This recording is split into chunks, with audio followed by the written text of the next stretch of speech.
And okay, we're recording, guys. There. Okay. We're cool. recording Yeah, this, it's just nice. Then we know exactly what was agreed and discussed. Yes. And we can jump back to stuff if we need to. Big stuff. I'll then watch your video and then forward you a copy. How's that? Boom, dig it. So Alex, I was just shooting the breeze with Tim and talking about my relationship with Derek and a bit of context to how I've been involved with SAIFAA and aware of what's been going on. And then you popped in. So are you well? Yeah, other than running around, other than wiping off on a horse about 2 weeks ago, and other than that, I'm good. Yeah. Excellent. But all is well. No bones broken, and judging by all the people with COVID and all the other things, I think we're all looking okay in the videos. Yeah, absolutely. I'm dying to see your video because you're not showing us your picture. Oh, I'm driving in a car, Mike. Oh, okay, no problems, no problems. Anyway, I've actually got to find myself because I'm about to park because I had to come all the way from Park Lane Clinic, all the way, and I'm about to park my car. But we'll just carry on talking, and then, as I said, I'm literally at my office park about to park my car. Hence, there's no video.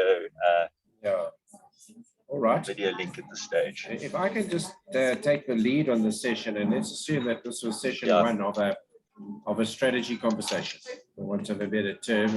And, we need to first of all agree on what is the purpose of what we're trying to do. So why are we meeting? And then, Alex, you need to articulate what the vision is of SAIFAA and what the strategic intent is, because without us being clear on those three bubbles, so the purpose of this meeting, we can't really go further, because I really want to understand the gap between the current reality and what you and perhaps us want SAIFAA to look like, what we believe it should look like, because only then can we formulate a strategy that we can implement.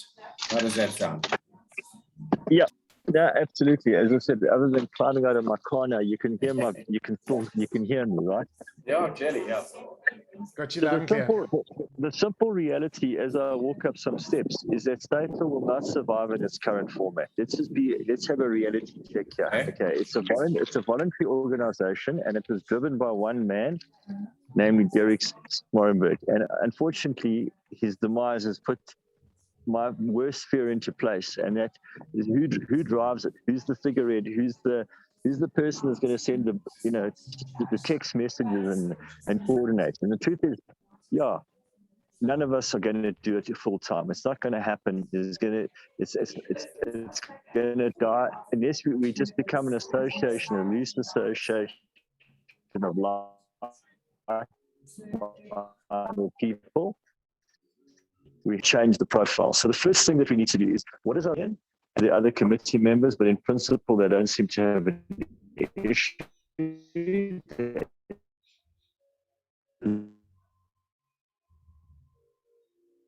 I've got such a bad Go up the webinars and seminars. I'm going to switch to hotspot here because I've got such a bad Wi-Fi signal in the coffee shop I'm working. So forgive me. It's going to switch over, and I'll use my own data for this very important call. Sorry, guys. It's just, you'll see it glitch briefly. So this, by the way, it wasn't supposed to join this meeting. Who was? Edward. Is there? I'm here, yeah. I'm just sorry, I'm letting you guys talk because the signal keeps breaking. I don't know if Edward was joining. Mike set this up. I didn't invite him, but I'm going to, shall I extend an invite to him? Well, he's here with me, so I'm going to call him into my office now. Cool. Hold on. Okay, good. Just about that, W, signing into my computer so we can all eyeball each other. Hold on a second. So the bottom line is, where to from now? Who's going to do what by when? Why is SAIFAA? Why do we need SAIFAA? Simply, why do we want SAIFAA? The reason I like SAIFAA is because these are mostly made up of small practices, right? Typically one-man shows to say 10 people, and it's good to network and get ideas and bounce things off like-minded, or not necessarily like-minded people. Let me just see what's going on here. Let me just go into my SAIFAA discussion thing here quickly. Let's go in. I want to go in now. I don't know if I can zoom in twice. I don't think I can. Let's see if I can do 2 zooms here. It will allow you on 2 devices, absolutely. So you can log in on the new device and then just close the other device. Yeah, that's where the technocrat comes in. Please wait, the host will let you in soon. So so Mike just needs to approve the second device. I'm on top of it, man. I'm a Zoom expert, Alex. I've let you in already. There you go. There's 2 of you now. I've always known there were 2 of you. Now I've got to switch. It's his left brain and his right brain. But I've got a radio and listening to myself. Yeah. Yeah, so I like what you were there saying we go. there. There we go. So that's quite important, the why behind SAIFAA. So you SAIFAA was somehow lost my connection on my computer. The computer's good, but you're getting feedback. So your phone, you must just disconnect, Alex. I'm definitely trying to do that. I'm trying to find out where my video picture went. Yeah, baby boomers can get exposed, when we're buggering around on. Just throw it really hard against the wall. That always works. Hold on a second. I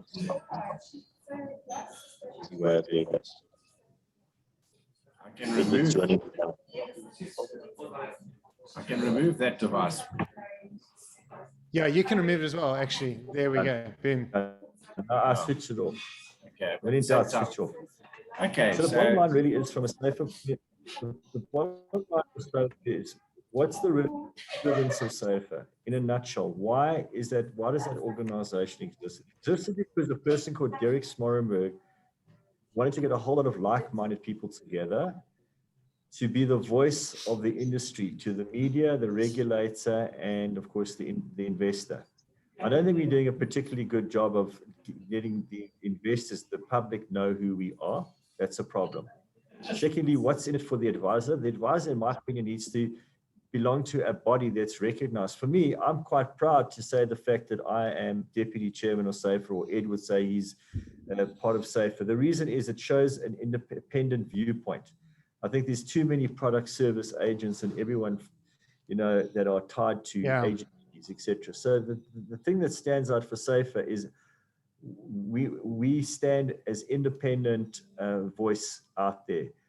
The reality is we need money to make this work. And that's where I think Mike comes in, because Derek was good at going to the Sanlams, going to the Alan Greys, going to the wada, getting sponsorship in order to make the financials of this work, to pay you, Tim, for example, and to make all this. So we need someone like Mike, who will take the bulls by the horn, that is financially incentivized, is connected, to take some of the work that Derek did and make it a financial reality. So Mike gets financially rewarded, you get financially rewarded, Tim, and the broker benefits from this.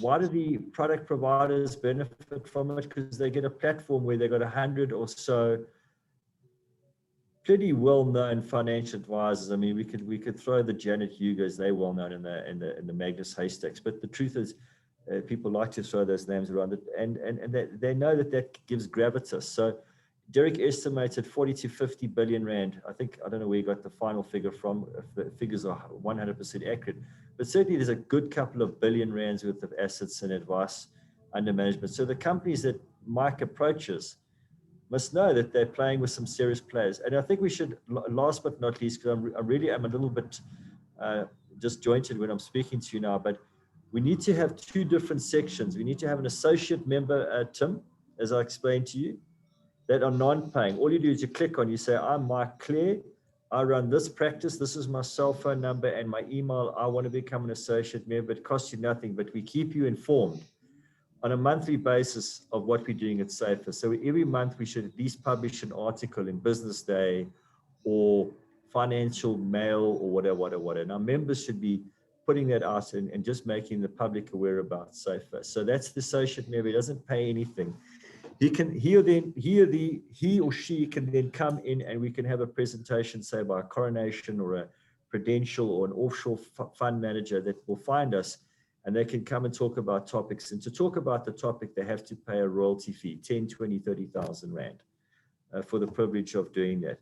And Mike, you mentioned you had about 800 or 900 people. Tim, you had about, I think Derek had about 800, 900 people. Now, if they're all associate members, surely we'll be able to attract people. We don't have to go, you know, we're not in competition with anybody else, but that would give us the financial stability. And the people that pay the 2,000 Rand, that's what I suggested to Tim. We have find an advisor, click on website. And we offer, you know, if they want to have a specialist course, we offer that. If we have a breakaway session down at, say, like Biz News are having a big breakaway at Champagne Castle with Alec Hogg, we should be doing that type of stuff, more exclusive stuff. And for that 2,000, you get that exclusive meaty stuff. So that's just the general gist of it. But this will not work. SAIFAA will not work without someone full-time actively collecting fees and promoting SAIFAA. It's just not, in my opinion, won't work piecemeal. We don't, we're seen as a fuddy-duddy old white male organization. Yeah. Alex, I like what you say, and it's all quite noble. That one soundbite, the voice of the industry. You know, IFA, they always feel a bit vulnerable. They're getting marginalized by this whole move back into TIDE and Bank and PSA. They find their independence sacrosanct, and so they should. And this body becomes the voice of the industry. But what sort of gravitas does it hold? What impact up to now has SAIFAA had for Pete Wilson or Nando Menon or Kahisha Mahura or Alex Babbage? What has it actually given you besides you're a member of SAIFAA? Mike, I've been fortunate when I go and I see a client and I say I'm the deputy chairman of SAIFAA, and they go and Google and they see Kahisha there and they see, you know, all the members. It shows a level of experience, and it shows that you're part of an independent organization, and somehow you must be doing something right for your peers to have elected you to where you are. So for me, it's a brilliant marketing tool, personally. So that's for me, it's great. And I would hope that the other hundreds of people that join say, I am an independent advisor. So when they come across a PSG or a Citadel or whatever, you say, well, look, we do our own independent. We're not owned by an institution like a Liberty or Discovery. We're not a franchise, and that's what sets it apart. So you as the consumer know that you've got a high degree of getting independent advice and not just a product solution. You have that label without being a member of SAIFAA. SAIFAA doesn't give you all of that. You've got it already. I do. I mean, I could argue that 95% of that is already there. I don't need SAIFAA to make me successful. I was there because Derek invited me to join an organization which I believe passionately about. But yeah, that's the conundrum. What does SAIFAA give me? I tell you what it did do for me. Through my networking, I got to know Chris Ellis. And Chris Ellis, for a while, joined my practice. And thanks to him, we got into Anglo-American, and I got a couple of 100 million rands worth of business. And I also got insight into EB business and the way he did things versus the way I did things. So I got ability to share or network or exchange ideas with my peer group, which I ordinarily might not do. So it was an exchange of ideas and thoughts. It was a thought, it was a coming together of a thought process and saying, I do this, you do that. These are the ideas. And then last but not least, it should have been, Mike, a way of getting continuous development points. Oh. Because if I could get all my continuous development points in one source, I'd be happy. It was such a pain, you know, get this CPD point, get CPD point here. If I could have them all done in one big hit with SAIFAA, that would be nice as well. So those are just three things. The void left by Derek, who's filled it? Who's taken Derek's role, or have things just been in limbo? No one can. No one can. Nothing's happened. So, you know, the question is, someone has to drive it. You can't drive it. Right now, Tim can't drive it. He's got a day job. I've got 2 day jobs, maybe 3. And it comes down to finding a person to drive it. You know, I've always been keen on playing a role, always. And the one time I proposed to you guys that I would market this to my considerable network, and Derek didn't like my proposal. He gave it to Hannes, and Hannes, I don't think, grew the network at all. It is Hannes, the Afrikaans guy. Yeah, well, mostly it's Afrikaans speaking people on the board, which again, we need to transform that. It's not a criticism. It's just the reality of what it is. Yes. So Derek was one of a kind, and Tim, you were the master of ceremony. So there was a pro and a con there. The pro was that he like making eagles fly in formation. He did that to some extent, but not all the eagles wanted to fly with him. There were a couple of crows there as well. What analogy you want to use? So we need more people to come into formation with us. And personalities aside, we need to make it a more neutral basis where people can come in and not feel like, that's Joe's agenda or Mike's agenda. That there's a genuine, like a university, the think tank. It's like a university, a think tank coming together. And unfortunately, that genuinely we engage with the regulator. The regulator is just stamping everything on us right now. And no one's doing anything about it. No one's, saying, oh, gee whiz, I don't agree with half the compliance issues. They're not practical. Most of the compliance issues, I can tell you, are not practical in day-to-day. They're just a block-ticking exercise. Sure. Just on Derek's funeral, so I was liaising with Linda, and she said, look, it wasn't going to be virtual, but she would send me a WhatsApp link or copy the next day, which hasn't come through. Have you got that, Tim? Copy of the funeral. You can send that on to me. Are you not on the SAIFAA database? I am, and I got the invite to the funeral and all of that. And then I was going to come to Cape Town. Then I asked Linda if she could just give me a link so I could watch it virtually. And she said, no, not virtual. Because we sent a link. We sent a link. Alex, how did you get the link to watch it? I think it was just the normal email, the SAIFAA email. I didn't get it. Mike, I'll send you a link with pleasure. I'll watch it. Yeah, absolutely. All right. So, Alex, if you don't get someone to drive SAIFAA in the next 3 months, what's going to happen? It's going to, and again, I can only give you an opinion. It will not exist in its current format because it'll just be an association of like-minded people. It will not be Derek's vision of 1,000+ members joining. We will never, after 3 years, 4 years, get 1,000 people to join. People are lazy. People are time constrained. People are, got their own agendas. As Derek taught me one thing, hidden agenda, what's in it for me, terms and conditions. What's in it for me, yeah. How are you going, young man? And the truth is, I benefited because I had a sharing of ideas. I must be honest, that I really enjoyed. I had a sharing of ideas. I had a camaraderie with well, not necessarily all like-minded people, but a camaraderie of like-minded people. And I did feel that it gave gravitas when I was pitching for a client. For me, that was, and I met people like Tim Slatter and Kahisho and like-minded people. And I think that's a good benefit. We're time poor. Yeah, and so advisors are lonely, and that association is good. Yeah. They're lonely, but they're not lonely. I mean, you could go across and say Bruce Kirsch join, but he won't join. We waste our time. We could go to, what's that other lot, Renaissance. I'm not Renee. We could go to many practices, Chartered Wealth. They'll probably say, well, we don't need you. So we can't please everybody, but there must be a lot of advisors out there that didn't join, A, because they were too lazy, B, maybe they didn't know Derek well enough, or wasn't, was a strong personality, or whatever the reasons were, they didn't join. I can think of several people that did that. So why can't we reapproach the people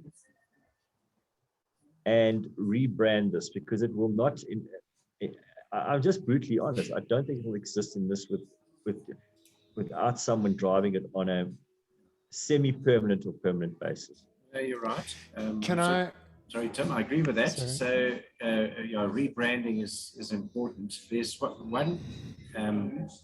there's something missing from the value proposition. So, association and network is very important to you, and learning and meeting new people. Also to me, by the way, and a lot of people that's important too. But to people like Bruce Kirsch, you know, he sits above the industry, he's got a bit of a larger than life personality. There's not enough with him for him. So there's something, there has to be something else in the value proposition that when an IFA looks at it, he says, fuck, I really should belong to this association. This represents me. It is my voice, and I have to join it, as opposed to I'm joining it because it's a book club, you know, and we're all going to listen to lacquer speakers and guest speakers and have a bit of cake together. Got to be more than that, to be candid. Yeah, you can. I mean, in the old days, we used to go around, and I remember they used to have Ryder Cup golf challenges and North versus South, and it was like a boys' club. That's the one aspect. You could have it like a boys' club, and you know, whose practice is bigger than mine, who hits the ball harder, all that. That's not the intention here. I mean, but yeah, I mean, why would I want to give any more of my time? I'm sitting here now. I've got about 5 proposals sitting on my desk right now. I've got a 26 million rand deal, a 25 million rand deal, and an EB fund worth 155 million I'm sitting on trying to do now. And I'm talking to you guys. So what's my priority? I don't need SAIFAA. I don't need SAIFAA. I could just say I resign now. I'm going to spend my time somewhere else. I've got better things to do. I could do that. That's one option. Or between the three of us, let's be honest, Tim. You're the marketing guru, and Mike, you've got a vested interest to make this work. How do we take this beyond what Derek was saying? Otherwise, it's like a political party. The political party dies and the leader dies. Is it going to be beyond what Derek was, or like a political party like Cope, just disappear into the twilight and have a few voters? That's what's going to happen. You were going to say something, Tim? Yeah. So for me, one of the things that connected me to SAIFAA from the start was the fact that it was going to be the voice of the independent advisor. So one of the things that I still don't fully grasp, and maybe I will in time, but I don't grasp why we need buy-in from product providers. And if it's purely a financial thing, then in my mind, I believe there should be more value created that incites better buy-in from a higher quantity of advisors, that the subscription by IFAs is more than enough to cover the running costs of the organization on an ongoing basis. As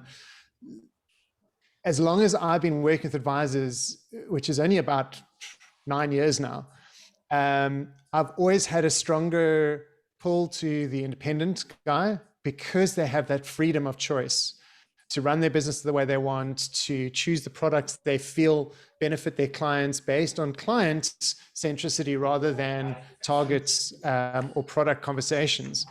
And it was in that vein that I met Brian Foster.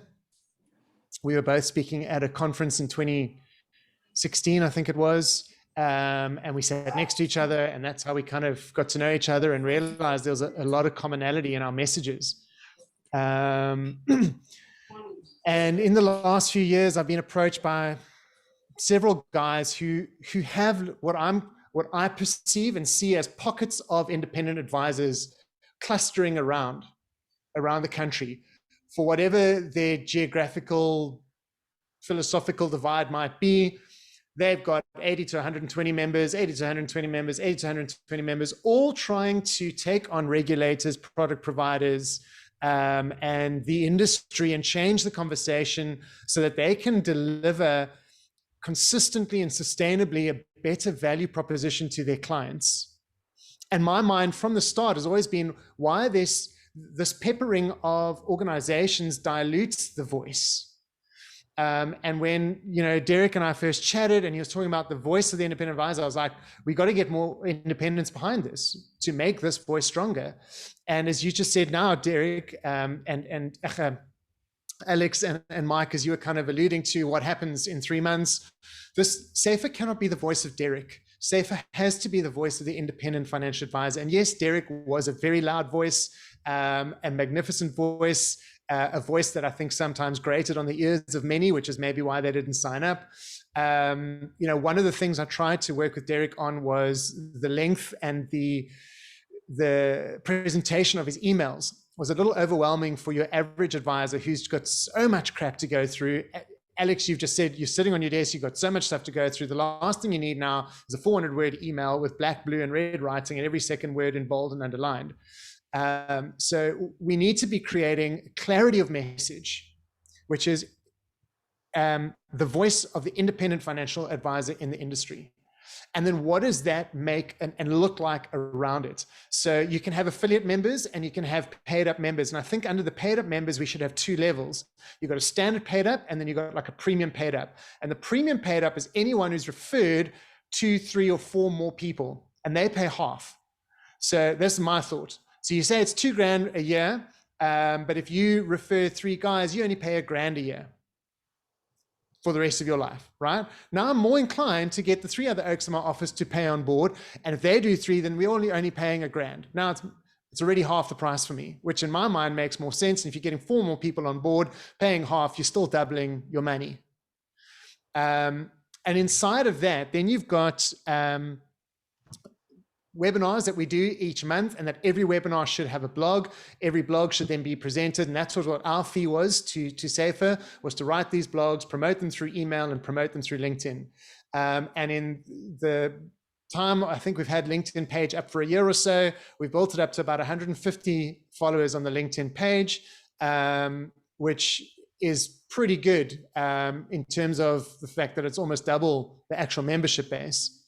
So in my mind, I'd want to start pushing that more and saying that there's a standard webinar access. If you're a 2,000 or 1,000 Rand membership, webinars are free. If you're not a paid up member, you're going to have to pay X amount per webinar. And that's a marketing thumbsuck at the end of the day. It's $500 a webinar, $2,000 a webinar, whatever it looks like. Question is, so that the guys, why would they want a webinar? What do they get out of it? As Derek would always say, what's in it for me?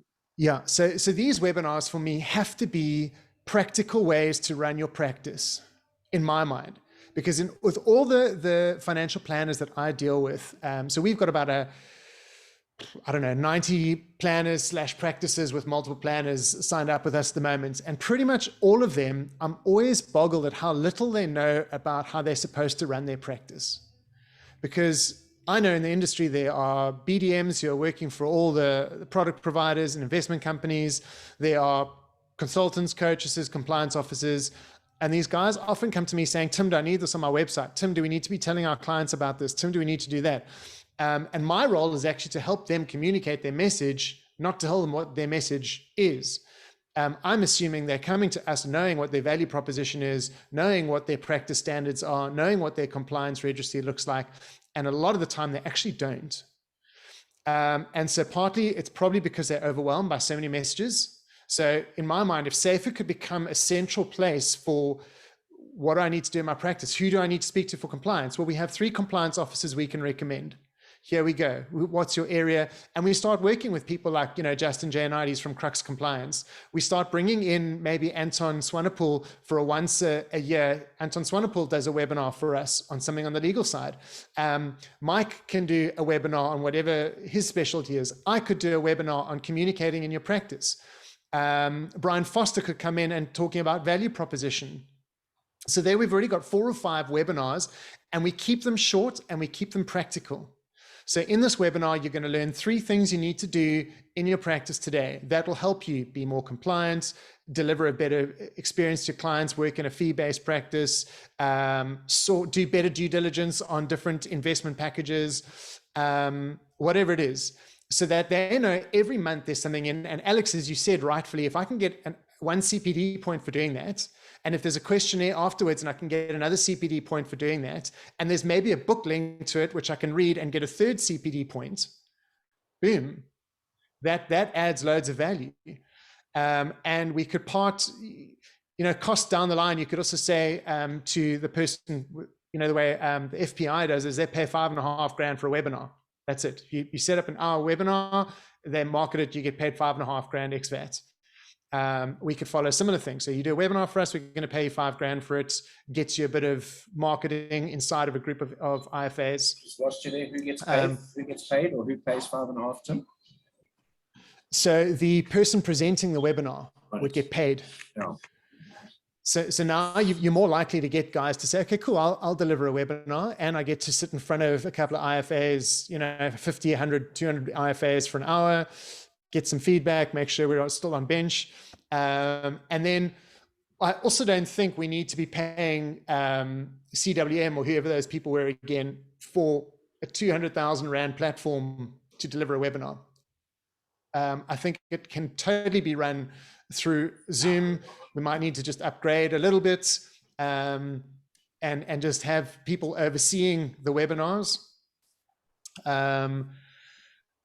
Sorry, I've just vomited out a whole lot of stuff. I hope that all kind of made sense.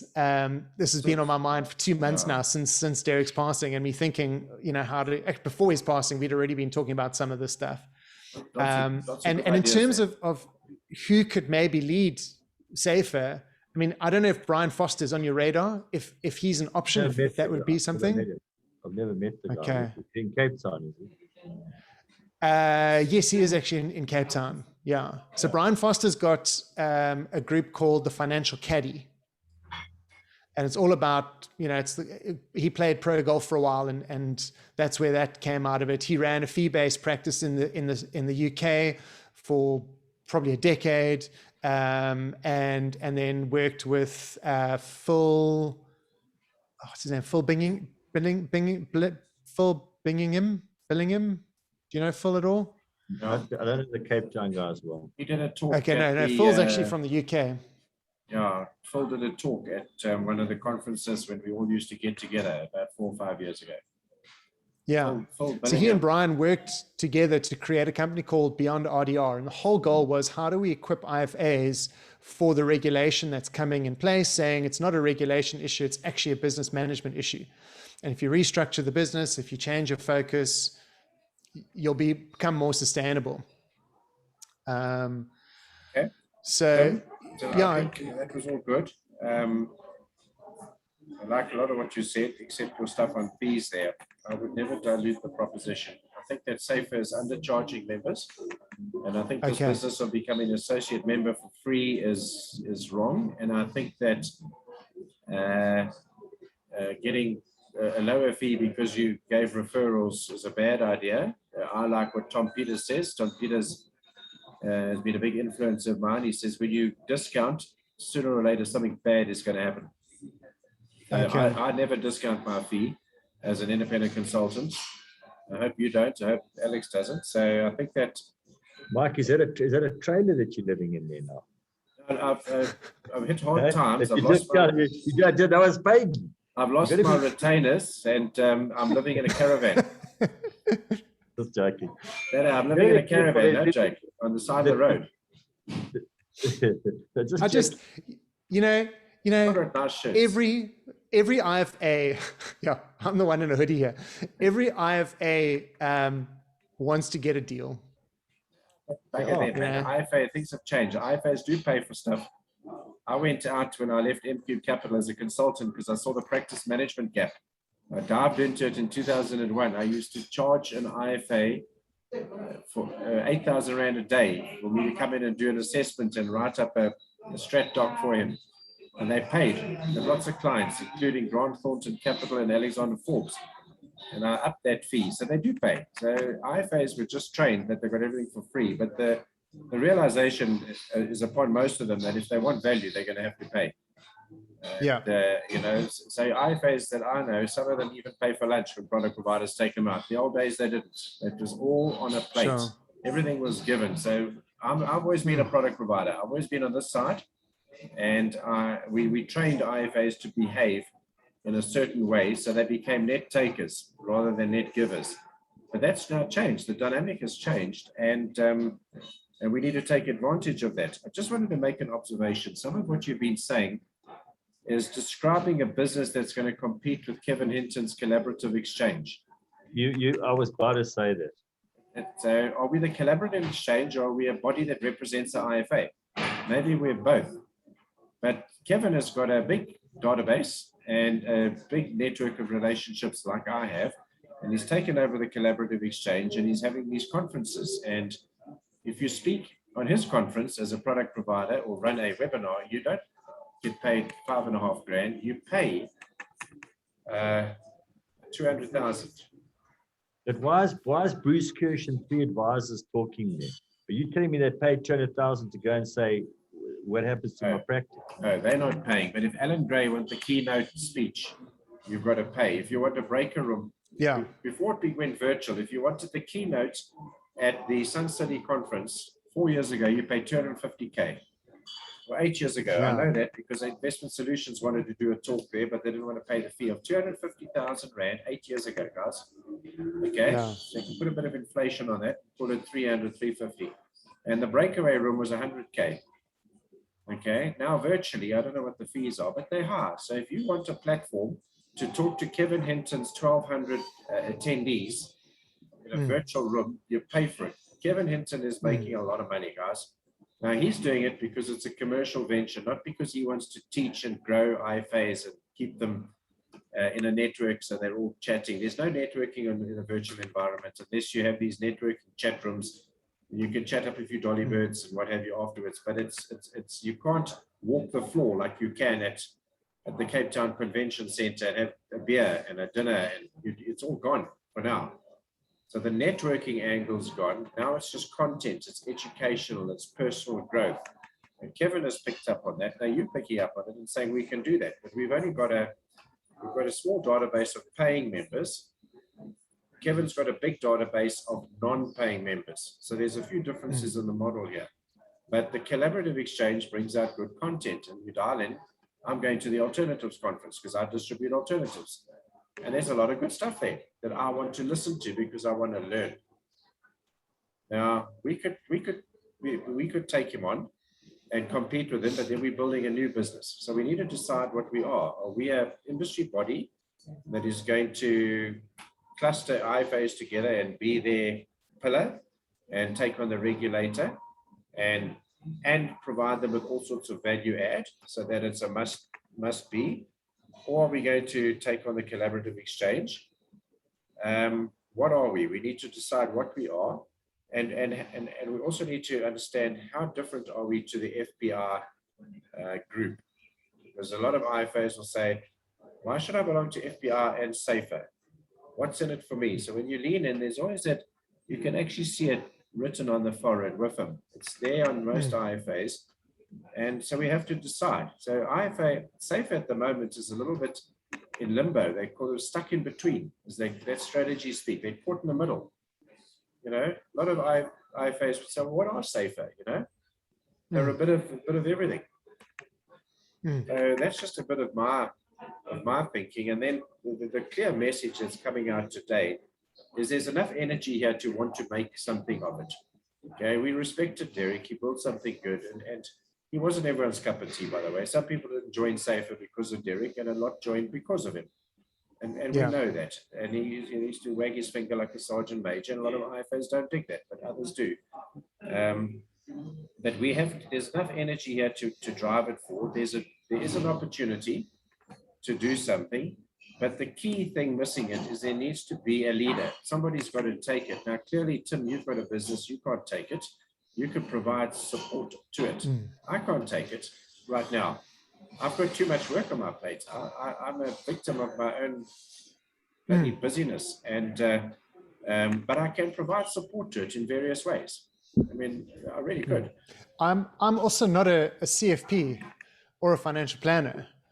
I'm just in communication, and I've niched into this industry. So I know the surface stuff of regulators and stuff, but I don't know what half the acronyms mean, and I don't know all the regulators. I don't live in the world of compliance. I don't run a financial planning practice. So I only know what my planners are saying to me, and the struggles they're having. And I'm referring them to people who I'm connected to on LinkedIn. And I go, well, I know these guys help. Maybe they can help your business and doing that. And so, you know, that for me is what I think is lacking in the industry, is a cohesive body that ties IFAs together and gives them good access to service providers and product providers and helps them run their business practically and represents enough of them to say to the industry, guys, your fees are too high for this, or this regulation is sustainable to an IFA practice. You're going to lose, like Derek said, 48 billion rands worth of, or 43 billion rands worth of AUM if you make it unsustainable for the IFA. I think what I want to do with you, Mike, what I'm going to suggest, I do have someone waiting, unfortunately, in my room at 3:30 meeting that's changed. What I'd like to suggest is let me sit down and do a executive summary, a wish list, if you like. To answer your final question, though, do we go up against the collaborative exchange? We're not trying to be a competition with anybody, but by virtue of what we do, we may be inadvertently in competition. In the sense that we do need the support of the product providers at some point. If we've got like legacy capital, let's talk about wills. If legacy capital want to come talk to our members about wills, then they must pay 30K. Agreed. If Coronation want to come and talk to all our members, 30K, because for them to organize 30 advisors, it's going to cost them 1,000 Rand or 500 Rand for a coffee, a lunch, a dinner. Let's take that, let's outsource that to us. And they've got a high net worth bunch of advisors that are highly concentrated, that they you know, it's not just your run of the mill type of oak necessarily. So in conclusion, we're not trying to take on the collaborative exchange. We're just trying to do something a bit better for the advisor. And if Legacy Capital or Fairtree want to come and talk to them, or an overseas supplier wants to talk to them, yes, then Mike Clare will make money out of that. Tim Slatter will make money out of that. The independent advisor will run through Derek's 26-question due diligence. If they don't stack up, then that advisor must be, you know, decides, yes, I know I'm going to use them. And you set it up. And then with that seminar, you get half a CPD point or whatever, and you've got a bit of money there. I forgot one valuable, what we mustn't forget, sorry to jump in there, is the CPRP qualification, which I also think is a very valuable asset. And if I know Derek was speaking about EB stuff, I think that was through Chris, hey? Yeah, Chris, some kind of EB certification. You know, I forget what your webinar was going to be on, Mike. That was supposed to happen in May. But if we're able to, okay. So, right, that's right. And even in there, if you're getting 8 DFMs or 12 DFMs to come in and speak over a month, you know, all of these things in my mind add value to an independent advisor. And if we have the reputation for being, like, in my mind, no webinars ever longer than an hour. And you're always going to get a CPD point for it, and you're always going to walk away with something you can add into your business that day. People are going to be like, I'd rather attend that webinar than go and spend an entire day training or a, you know, momentum webinar or a whatever they are, PPS, I don't know. You know, where they're talking about the new funds and this and why are we doing this and exchange and blah, blah, blah, and ETFs and ESGs and, you know, which advisors kind of need to know if they're advising on it. But at the same time, I know they hate these things because they email me and they go, oh, got another product provider conference today. Sorry, Tim, we can't meet you. Can we please meet next week or something? You know, and they walk out of my webinars, which is not longer than an hour, going, oh, I wish I'd known this 3 years ago. This is so much. We're going to, you know, talk about this in our marketing meeting tomorrow. Like, we're ready to go because it's practical stuff that they can engage with. And if that's, in my mind, what they need short snippets because they're so overwhelmed. I know when we do like a 3-hour training session, which we used to do in person, they forget 90% of the stuff we've talked about. Okay. So look, I'm going to have to be a bit abrupt, but what I'll do is I'll summarize everything in a little working document, and you digest it. But it's, Mike, you said the energy to continue. Yes, we'll find out very quickly if we don't have the energy. Yeah. Tim, we've got about 800 people, emails, hey, of brokers. Am I right? 800. Yeah. So we're not far off where the collaborative is. They 1,200, we had 800. That's not insignificant. Okay. So I want to get all those guys on board, and I need to do we need to do a concerted effort to get those guys aboard. At least just sign up as an associate member. You might accept it's for free, but then if you want to go to the next level, it's a bit like LinkedIn. Hey, I'm just agreeing with you a little bit, Mike. It's not to say undervalue yourself, but think of LinkedIn. If you want to know who's looking at you, you've got to pay premium. So if you want that app to work, you've got to upgrade. You've got to go to if you want to go to the next level, you can just get the standard lock, stock, and barrel stuff. Great. You'll keep sifting along. You'll come to a DFM presentation. We'll talk about the certificate of post-retirement planning. But if you want to go to the next level, if you want to really take your practice, what's 2,000 Rand? What's 2,000 Rand for the associate membership for me is really just a glorified name for someone who's subscribed to the database at the end of the day. Correct. That's it. I'm not worried about that. But it's a tool, a mechanism to go to the DFMs, to go to the product suppliers and that, to say, this is who we've got, we're going to invite. What And did then they Derek, can pick and choose. I keep wanting to get the I'll leave question. you. I know you've got to go. What did Derek Swarenberg get paid per year? That I don't have the answer to. I think it was something like 20 or 25,000 Rand a month. Yeah, okay, so it's very low. Tim, you earn from by providing 25,000 Rand a month. services, eh? I did some work. I It's did a between 20 roadshow. and 30,000 Rand. I don't have the exact figure, but definitely between those two numbers. I can't give you, it was a 23,900, but the girls are calling me now. I'm going to have to sign off for you, okay? Thanks, guys. Thanks, guys. Thanks. Cool. Cheers. Thanks. Well, Mike, do you want to wait 5 more minutes and round it up? And then, but Alex will look out for your email and summation. Thank you. Okay, Thanks, Al. bye. Cheers, Al. Cheers, Alex. Yeah. Okay, so the critical thing missing is that they need a leader. So Derek had lots of time. Derek wasn't advising clients all day and delivering. And Alex is not taking the job. He's a financial planner and he's the CEO of his own practice. And that's what their challenge is. Now, if they're not in a position to find someone and appoint someone, then SAIFAA will die. Yeah. And Alex was quite right. Do I want the role of running SAIFAA? No, I cannot take it right now because I've got other work. So I think it's ideal for someone who has maybe exited the industry and is now thinking, hang on, I retired too early. I got out of corporate life. Maybe I should take this. They have to be paid more than 25,000 Rand a month because that is actually a very low salary. And then surround themselves with excellent consultants like yourself and the likes of Brian Foster, because they all bring something to the party. They've all got really good content, good stuff. But here's a curveball question for you. The big opportunity, and maybe we're not thinking clearly because we're trying to take SAIFAA in its current form and mold it a bit to make it work. The big opportunity is to create a network and compete with the collaborative exchange. That's a big opportunity out there. And the other big opportunity is to build a network and provide them with practice building input. So it's a practice strategy network that you belong to. And then you're now competing with the likes of Financial Caddy and what Rob McDonald does. And I've played in the space in various ways, but never with a big network, always one-on-one rifle shot. And there's a big need for that. So lots of IFAs that you reach out to will say, hell, I'd love to come to your next seminar. I'm going to have 45 minutes with Tim on digital strategy. I'm going to have 45 minutes with Mike Clare on my business or holistic strategy. And then I'm going to get input from other people. That's a big value add. And for that, I'm going to pay 5K. Yeah. So that's just an idea. Those are the sort of things that might be worth exploring. Yeah.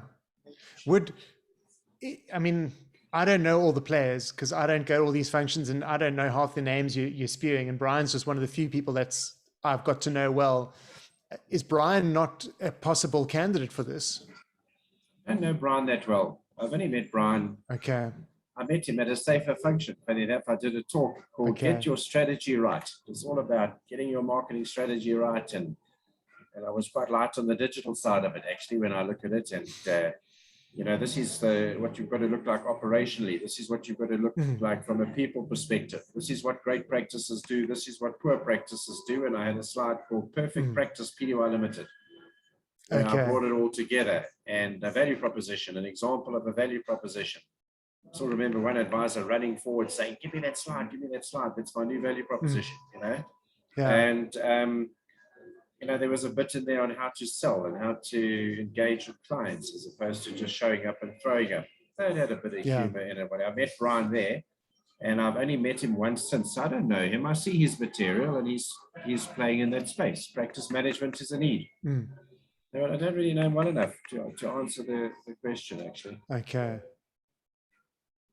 There's big opportunities with IFAs. Wherever you have a network of IFAs, you've got an opportunity. And that's what my business is. I have a network of relationships. That's massive. I've got big lists. Alex said 900. My master list is 1,700 names. All right, about 1,200 practices. And they're largely wealth managers and then ranking down to hybrid wealth and life managers. But it's not short term. And it's not specialist health and it's not specialist EB. I've got a separate specialist EB list. Now, with that list of names, I market private equity product and I market 12J and now crypto. And so in other words, I'm doing something with the network. Here, we've realized that if we have a network called SAIFAA, for want of a better name, we can bring them stuff and they will pay for it. Yeah. Yeah. So right now, my principals pay me. So if we had a big network of, let's say, 400 names, that's what Kevin Hinton's doing. We could go to Alan Gray, Capital Legacy, and Coro, and say, right, here's your forum. You can come and talk about your new fund. Or we can go to offshore companies that are entering into SA. Or we can go to alternatives and say, there's a forum for you, but you must pay. That's what they do. They pay Kevin handsomely, and he runs a good shop. Very professional. It's all working. Very formulaic, but he's got it working to the T. Yeah. That's just some Should of my we not? thoughts. So, are you going to potentially drive SAIFAA just for an interim period until they can get someone more sustainable, or not at all? I can't, Tim. I'm so busy, and I've sold my capacity 50% to Valoop until the end of October. That's the private markets fund, and 50% to Geltech. So ironically, both my principals have got a short-term look to them, whereas I've been on a year retainer. And so I may find myself with capacity, and then I could do something. But right now, I don't have capacity. If I took on a role with SAIFAA, I'd be stealing time from my clients, and they're paying me retainers. SAIFAA's big problem is a bit like what boutique asset managers have. They all want the leadership and the sales and marketing, but they don't want to pay for it. And if we said to them, because I think every week we don't communicate with the SAIFAA network, we're losing momentum. We need to get something to these guys like yesterday. And either this is what it looks like, or this is the journey for the next 4 months until, even with the billing, like in my mind, they should bill January to December. Yeah. And if you sign up in November, you pay pro rata 1 month. But every January invoices go out, or every December invoices go out, and they're due 1st of Jan, or whatever tax year, and it can be like end of Feb, whatever works well. But there's structures inside of SAIFAA that were not making it easy to run, and one of those was the billing structure.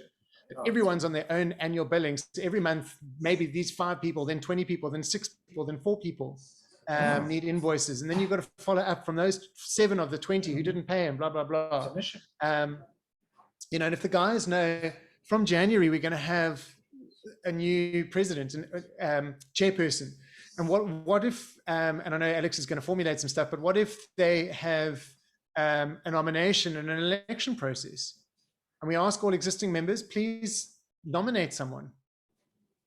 We can do all of that, and a survey to existing members, asking them 3 or 4 questions about their experience, what would they like to see changed. Yeah.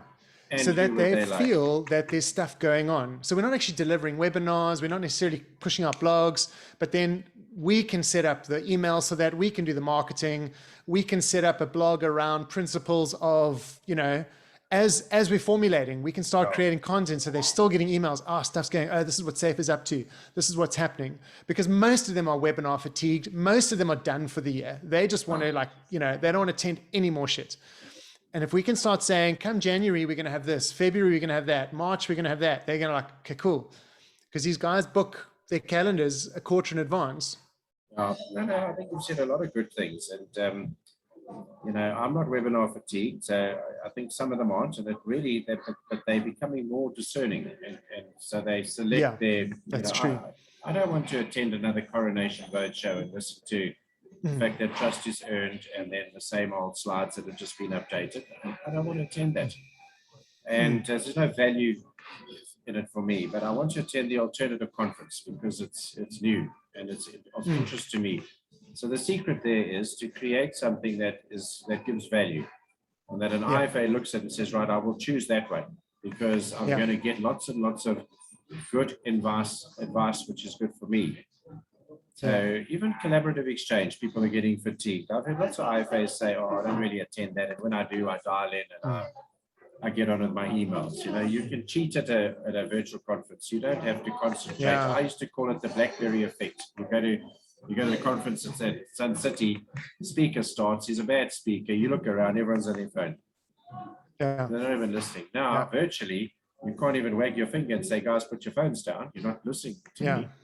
You know, maybe half the audience aren't even engaged. So because the content is not exciting. Yeah. And you've also got to have the right deliverables. So this is, you know, something I always said to Derek was that we need a blog leading up to what's going on. And we need 2 or 3 email campaigns leading up to it.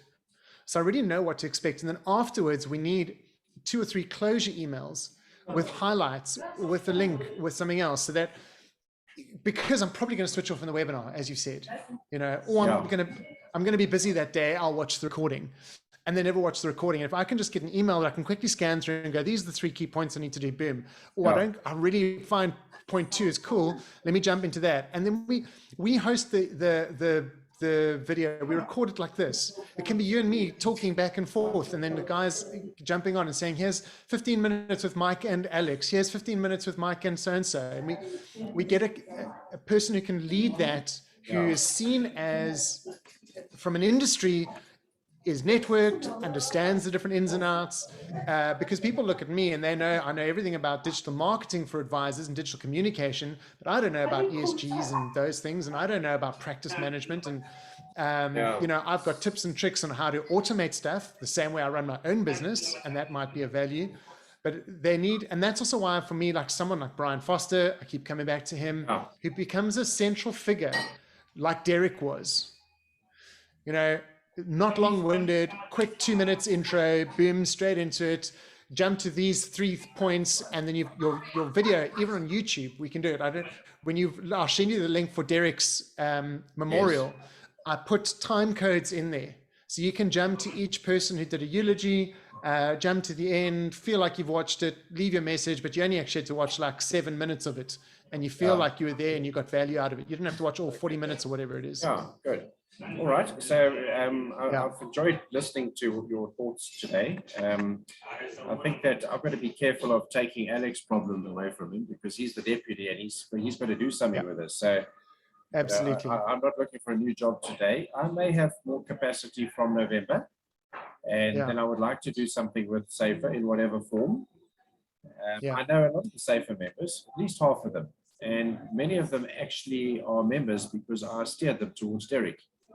Sure. Just sort of, why don't you get involved? Yeah, I mean, it was an easy sell.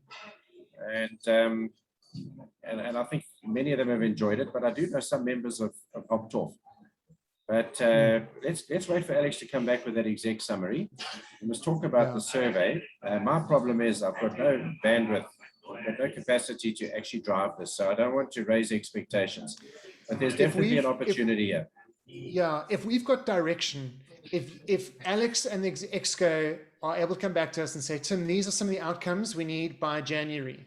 Like, we need this type of feedback, we need this type of nomination process, we need these ideas. We can totally set up things through the existing website. We can create the content. We've got the distribution through the email campaigns. Yeah, we can do that. Yeah, so I think a lot of the services they need can be solved by you actually right now, because a lot of it is communication. It is. It really absolutely. Is. So, I mean, the stuff I would bring to SAIFAA, I would be able to engage my network and drive the membership up, because SAIFAA's got their footprint's not big enough. Yeah. They need 400 members. They need to be a critical mass. The fee structure, I would look at it and change it. I think that IFA should be paying more. 2,000 Rand a year is nothing. Absolutely nothing. Yeah. You know, it's less than a cheap golf membership at Drakensberg Sun. You know, it's crazy.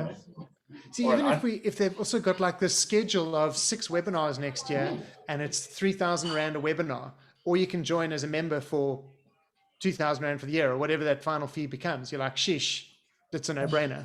Yeah, look, I mean, there's lots of areas that need to be tightened up. The digital strategy is one, the whole way that we communicate to members. Yeah. But the actual fee, we've got a few problems here. We don't have a leader. We don't have enough members. So those have to be solved.